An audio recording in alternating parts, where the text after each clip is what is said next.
बिस्मिल्लाहिर्रहमानिर्रहीम।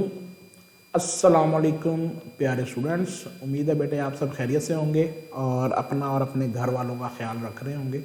जैसा कि आपको पता है कि ऑनलाइन लेक्चर्स का ये सिलसिला जो है वो जारी है और हम पूरी कोशिश कर रहे हैं कि मैक्सिमम रिसोर्सेज यूटिलाइज़ करते हुए आप तक जो है वो best of the best lectures जो है वो पहुँचें ताकि आप सेफ़ रहते हुए अपने आप को एग्ज़ाम के लिए प्रिपेयर कर सकें। एक इम्पॉर्टेंट सिलसिला हमारा जारी है, केमिस्ट्री का रिएक्शंस हमने डिस्कस करना स्टार्ट किए हुए थे और आज जो हमारा नेक्स्ट पोर्शन अल्कीन्स का जो है वो हम स्टार्ट करने जा रहे हैं। आज का हमारा टॉपिक ऑफ डिस्कशन जो है वो मेनली जो है वो about the preparation of alkenes है। उससे पहले हम इसका एक मुख्तसर सा इंट्रोडक्शन भी देखेंगे। बाकी अल्कीन्स के हवाले से आप पहले से ही नॉन हैं कि आपको पता है कि अल्कीन्स क्या होती हैं, लेकिन हम मज़ीद इसको आज रिव्यू करते हुए इस पोर्शन को आगे बढ़ाएंगे। तो सबसे पहले अल्कीन्स हम पहले ही कह चुके हैं कि ऐसे हाइड्रोकार्बन हैं जिसमें कार्बन और कार्बन के दरमियान जो है वो एक डबल बॉन्ड जो है वो मौजूद होता है और इसमें 2 हाइड्रोजन कम होते हैं अल्कीन्स के मुकाबले में। इनको हम अमूमन जो है वो ओलिफिन्स भी कहते हैं। ओलिफिन्स लेटिन वर्ड से डिराइव शुदा एक लफ्ज़ है जिसके मतलब होते हैं ऑयल फार्मिंग, क्योंकि इनके कुछ मेंबर्स ऐसे हैं जो ऑयली प्रोडक्ट्स बनाते हैं, इसलिए वहीं से इनको हम ओलिफिन्स का नाम भी देते हैं। और सिंपलेस्ट ओलिफिन जो पहला मेंबर है वो C2H4 यानी इथीन है और इसके बारे में हम पहले भी कुछ पढ़ चुके हैं नॉमेनक्लेचर में। तो आज हम इसको डिटेल से डिस्कस जो है वो करेंगे। इसी तरह फिर वो कहता है कि एक से ज़्यादा डबल बॉन्ड भी हो सकते हैं तो वो डाईन्स कहलाती हैं और अगर एक ही डबल बॉन्ड हो तो वो मोनोइंस कहलाती हैं। तो अल्कीन्स जो होती हैं वो मोनोइंस होती हैं और उनमें एक ही double bond at a time जो है वो मौजूद होता है, तो उसे हम मोनोइंस या अल्कीन्स का नाम देते हैं। ये स्क्रीन पर आप देख सकते हैं अल्कीन्स का जनरल फार्मूला है CnH2n। 2 हाइड्रोजन इनमें कम है कारस्पॉन्डिंग अल्केन्स के मुकाबले में। तो ये इसका एक जनरल सा इंट्रोडक्शन था जो आपको आना चाहिए। इसमें ओलिफिन्स क्या होते हैं ये नाम आप ध्यान में रखें, ओलिफिन क्यों कहते हैं, उसके बाद इनका जनरल फार्मूला और दूसरा मोनोइंस और डाईन्स में क्या फ़र्क है। अब जैसा कि हमने अल्केन्स के मेथड ऑफ प्रिपरेशन पढ़े थे वैसे ही हम मेथड ऑफ प्रिपरेशन जो है वो अल्कीन्स के डिस्कस करने जा रहे हैं। तो मेथड ऑफ प्रिपरेशन में बेटे पहला जो मेथड ऑफ डिस्कशन है that is dehydro halogenation of alkyl halides. Dehydro halogenation of alkyl halide, ये इसका पहला मेथड है। अब जरा नाम पर थोड़ा सा गौर कर लें। डीहाइड्रो, डी का मतलब जब भी यूज होगा वो रिमूवल के लिए यूज होगा। तो डीहाइड्रो यानी हाइड्रोजन की रिमूवल, हैलोजन और हैलोजन की रिमूवल, यानी कि कंपैरेटिवली अगर आप देखें तो कंप्लीट जो रिमूवल यहां पर होगी वो हाइड्रोजन हैलाइड की होगी। किससे? From an alkyl halide. Alkyl halide से अगर हम हाइड्रोजन और हैलोजन एटम को दूर कर दें तो वो अल्कीन में कन्वर्ट हो जाती है। This is what the name is suggesting. तो कहते हैं जी alkyl halides on heating with alcoholic potassium hydroxide, यानी जो रिएजेंट ये काम सर अंजाम देगा, हाइड्रोजन को रिमूव करेगा और हैलोजन को रिमूव करेगा, वो अल्कोहलिक पोटेशियम हाइड्रोक्साइड है। इट अंडरगोज डीहाइड्रो हैलोजनेशन, यानी कि ये हाइड्रोजन और हैलोजन को रिमूव करता है और इससे हमारे पास फॉर्मेशन होती है अल्कीन की। और ये चीज़ ध्यान में रखनी है कि 2 कंसेक्यूटिव कार्बन से ये रिमूवल होनी चाहिए, यानी एक कार्बन से हाइड्रोजन रिमूव हो और उसके साथ वाले कार्बन से हैलोजन रिमूव हो तो ही अल्कीन की फॉर्मेशन दोनों के दरमियान बनेगी। तो आप देखें अल्कोहलिक क्योएच डाला तो OH नेगेटिव जनरेट होता है क्योएच से, तो वो इस कार्बन से जिसे हम बीटा कार्बन कहते हैं उससे हाइड्रोजन रिमूव करेगा, वो bond between carbon and carbon shift होगा तो कार्बन इधर बॉन्ड बनाने के लिए हैलोजन को लीव कर देगा तो हमारे पास एक अल्कीन की फॉर्मेशन होगी।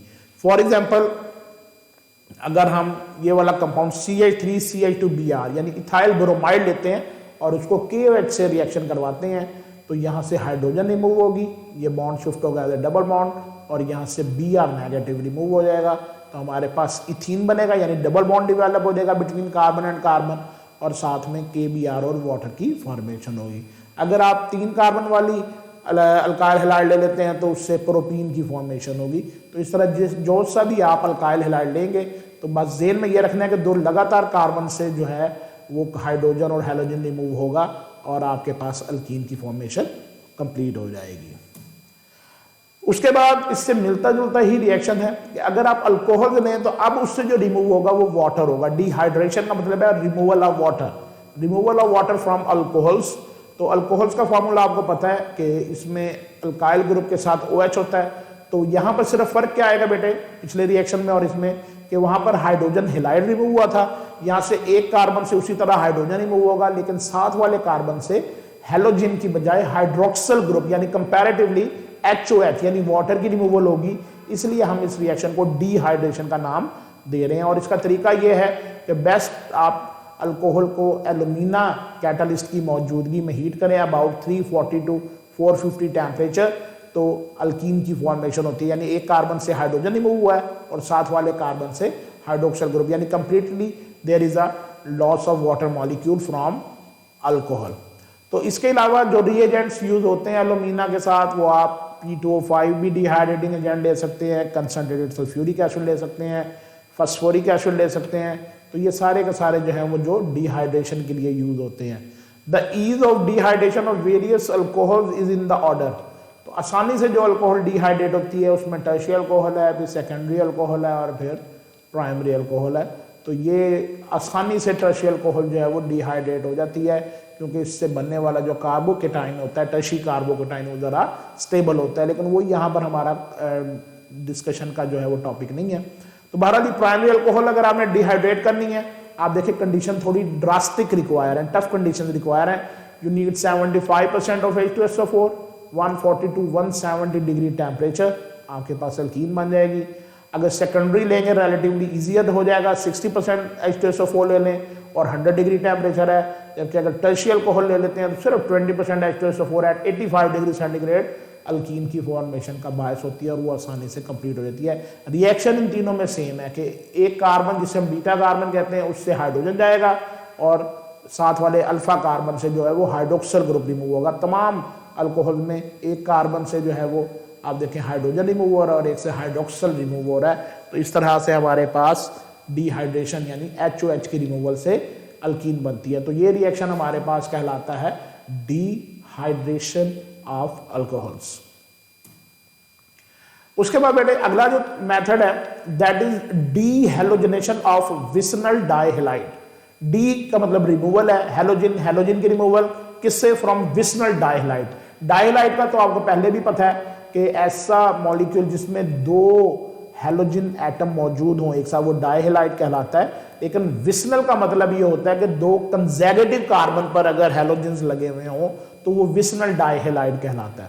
यानी कि दो कंसेक्यूटिव कार्बन पर अगर हेलोजन लगे हुए हैं तो वो विसनल डाइहेलाइड है। जैसा कि ये फॉर्मूला आपको दिया हुआ है, ये भी कार्बन दोनों कंसेक्यूटिव कार्बन और दोनों पर हेलोजन लगे हुए हैं। तो अगर आप ऐसे डाइहेलाइड से जिस पर दो कंसेक्यूटिव कार्बन पर हेलोजन एटम है, हेलोजन रिमूव कर दे तो डबल बॉन्ड डेवलप हो जाता है और अल्कीन की फॉर्मेशन होती है। तो करना ये होता है हेलोजन को रिमूव करना पड़ेगा। हेलोजन को रिमूव करने के लिए बेस्ट जो एजेंट यूज होता है हर जगह पर वो जिंक यूज होता है, जिंक डस्ट की सूरत में या जिंक पाउडर की सूरत में। तो आप इस विसनल डाइहेलाइड से जिंक का रिएक्शन करवाएंगे, यहाँ पर प्लस साइन करेंगे आप। तो जिंक क्या करेगा, इन दोनों हेलोजन्स को रिमूव करके जिंक हेलाइड बना देगा और इन दोनों कार्बन के दरमियान जो है वो डबल बॉन्ड डिवेलप हो जाएगा और अल्कीन की फॉर्मेशन हो जाएगी। फॉर एग्जांपल ये हमारे पास एक कंपाउंड है, इसको आप नाम दे सकते हैं, आपने सिस्टम ये पढ़ा हुआ है 2,3-डाइब्रोमोब्यूटेन, ये इसका नाम है। ये एक विसनल डाइहेलाइड है, तो लगातार कार्बन पर हेलोजन है। तो आप जब इसको जिंक से रिएक्शन करवाएंगे तो जिंक इसके दोनों हेलोजन्स रिमूव कर देगा और दोनों कार्बन के दरमियान डबल बॉन्ड डेवलप हो जाएगा। तो two butene will be the final product. तो इस रिएक्शन में चूंकि सिर्फ हेलोजन रिमूव हो रहा है इसलिए हम इसको नाम देते हैं एज डीहेलोजनेशन ऑफ विसनल डाइहेलाइड। तो विसनल के बारे में आपने जहन में रखना है कि ऐसा डाइहेलाइड जिसके दो कंसेक्यूटिव कार्बन एटम पर हेलोजन्स मौजूद हों वो विसनल डाइहेलाइड कहलाता है। उसके बाद ये बड़ा इंपॉर्टेंट शार्ट क्वेश्चन है, पार्शियल हाइड्रोजनेशन ऑफ अल्काइन। यानी कि अल्काइन में आपको पता है कि कार्बन और कार्बन के दरमियान ट्रिपल कोवलेंट बॉन्ड मौजूद होते हैं और अगर आप उसमें से एक बॉन्ड पाई बॉन्ड जो है वहां पर हाइड्रोजन ऐड कर दें तो वो अल्कीन में कन्वर्ट हो जाएगी। तो इसके लिए दो तरीक़ाकार यूज होते हैं कि अगर आपने सिस अल्कीन बनानी है तो आपको लिंडर्स कैटलिस्ट यूज करना पड़ता है और अगर आपने ट्रांस बनानी है तो आपको सोडियम और लिक्विड अमोनिया का मिक्सचर यूज करना पड़ता है। और दोनों में लफ्ज पार्शियल इसलिए यूज किया है कि हम हाफ हाइड्रोजनेशन करवाते हैं, क्योंकि अगर हम अल्काइंस की कंप्लीट हाइड्रोजनेशन करवा देते हैं तो उससे अल्कीन नहीं बनेगा बल्कि अल्केन बन जाएगा एज अ फाइनल प्रोडक्ट, जबकि हम चाहते हैं कि इससे अल्कीन बने, अल्केन ना बने। तो सबसे पहले जी कंट्रोल हाइड्रोजनेशन में हाइड्रोजन गैस जो है उसका रिएक्शन करवाया जाता है पहले स्टेप में, और इसमें कैटालिस्ट जो होता है वो पलाडियम, और इसको हमने कोट किया हुआ होता है ओवर बेरियम सल्फेट ब्लॉक, यानी बेरियम सल्फेट का पीस लेकर उसके ऊपर पलाडियम की कोटिंग की हुई होती है, क्योंकि पलाडियम जरा महंगा कैटालिस्ट है इसलिए इतना बड़ा पीस लेना इसका मुश्किल होता है, तो इसलिए बेरियम सल्फेट के ब्लॉक पर पलाडियम की कोटिंग होती है और इसमें पॉइजन मिलाया जाता है क्योनोलिन। यहाँ पे ये ध्यान में रखना है कि कैटालिस्ट की एक्टिविटी को खुद ही हम रिड्यूस करते हैं बाय एडिंग क्योनोलिन एज पॉइजन, क्योंकि अगर हमने इसकी एक्टिविटी रिड्यूस ना की तो ये डबल बॉन्ड की स्टेज पर रिएक्शन को नहीं रोकेगा और डायरेक्ट जो है वो अल्केन की फॉर्मेशन ही हो जाएगी जो हम नहीं चाह रहे। तो हमने यहाँ पर इस रिएक्शन को रोकना है, एक पाई 3 में से एक पाई बॉन्ड पर एडिशन करनी है और अल्कीन पर रिएक्शन को रोकना है, इसलिए हम इसमें क्योनोलिन एज अ पॉइजन जो है वो ऐड करते हैं ताकि एक्टिविटी जो है वो कैटालिस्ट की थोड़ी रिड्यूस हो जाए। इस कैटालिस्ट को हम एज ए होल कहते हैं लिंडर्स कैटालिस्ट, ये साइंटिस्ट नेम है जिसने ये कैटालिस्ट जो है वो क्रिएट किया था। तो alkynes plus hydrogen in the presence of Linder's catalyst. Linder's catalyst, barium sulfate block coated with palladium and poisoned with quinoline. तो अब हाइड्रोजन ऐड हो जाएगी एक पाई बॉन्ड पर और एक सिस अल्कीन, सिस अल्कीन भी हम पहले पढ़ चुके हैं कि same group on the same side of the double bond वाला कंपाउंड जो होता है वो सिस होता है, तो सिस अल्कीन इसमें फॉर्म हो जाएगी। उसके बाद एक जो ट्रांस अल्कीन है can be obtained by treating an alkyne with sodium in a liquid ammonia at -33 degree centigrade.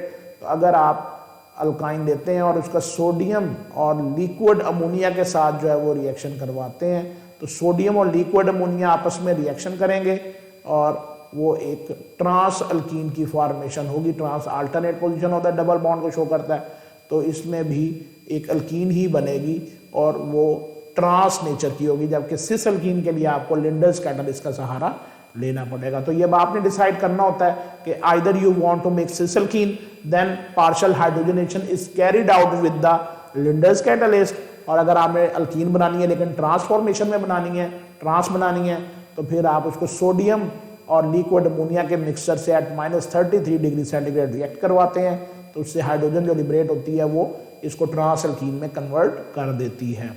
तो मसलन अगर आप यहाँ पर 2-ब्यूटाइन ले लेंगे तो ये सिस-2-ब्यूटीन बनेगी इस रिएक्शन में, और यहाँ पर वो ट्रांस-2-ब्यूटीन बनेगी।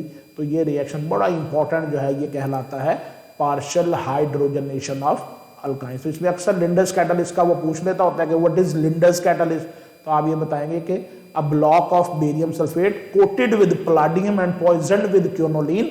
तो ये कैटालिस्ट जो है वो सिस अल्कीन बनाने में इस्तेमाल होता है, तो ये लिंडर्स कैटालिस्ट कहलाता है। तो ये बेटे आज का हमारा टॉपिक ऑफ डिस्कशन है। इंशाल्लाह बाकी रिएक्शंस के साथ आपसे कल के लेक्चर में मुलाकात होगी।